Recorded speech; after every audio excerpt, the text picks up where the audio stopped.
Murimu wa kansa ni wa keri hari ithabu ria mirimu iria yuragaga akenya aingi o mwaka.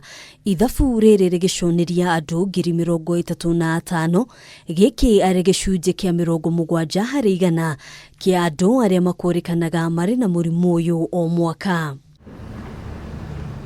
Kuhingurwo gwa Ceceni ya kansa guuku bururi-ini gutanyitwo kuriukia mwihoko na to guuku bururi-ini amu Ceceni ino niyo gukorwo iri nene muno thiini wa gitaru kia Afrika ya irathiro na gatagati. Wagi wa mashini iria ciagiriire guthima kansa riria murwaru ari gikiro kana stage ya mbere hamwe na garama ya iguru ya kurigita murimu uyu guku bururi-ini no mamwe ma maundu maria magwetetwo gukorwo magicungiriria akenya gucaria motungata ma urigitani mabururi-ini ma nanja.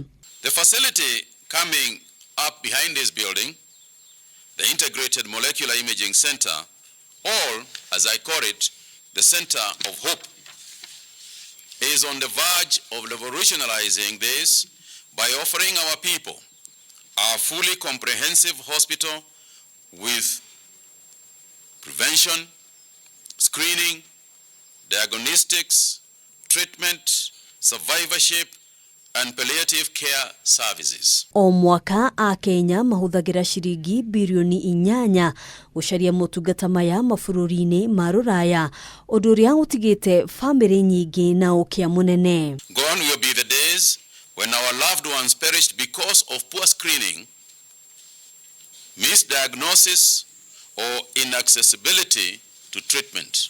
Ihinda-ini riu thirikari ikiranira kunyihia thogora wa urigitani guku bururi-ini na to hari murimu wa kansa. It's costing about 75,000 shillings, but as the CS has said, we are going to use the economies of scale to bring this cost to less than 50% of what is being charged in the private sector, and this will be less than is being charged in India and other countries. Maya magithiaga na mbere umuthi namba ya arwaru wa murimu wa coronavirus guku bururi-ini ni ikurukite nginyagia gicunji kia 3.4 hari igana.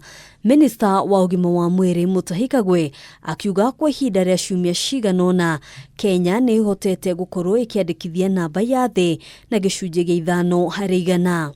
The World Health Organization proposes that when you can run a below 5% positivity rate for over 14 days, heading for 21 days, then as a nation, you have begun to flatten the curve. Ona kuhanoro uguo akiruta mukana wa kuregeria mawatho na mitaratara iria gathikitwo akiuga maundu maya gucenjia.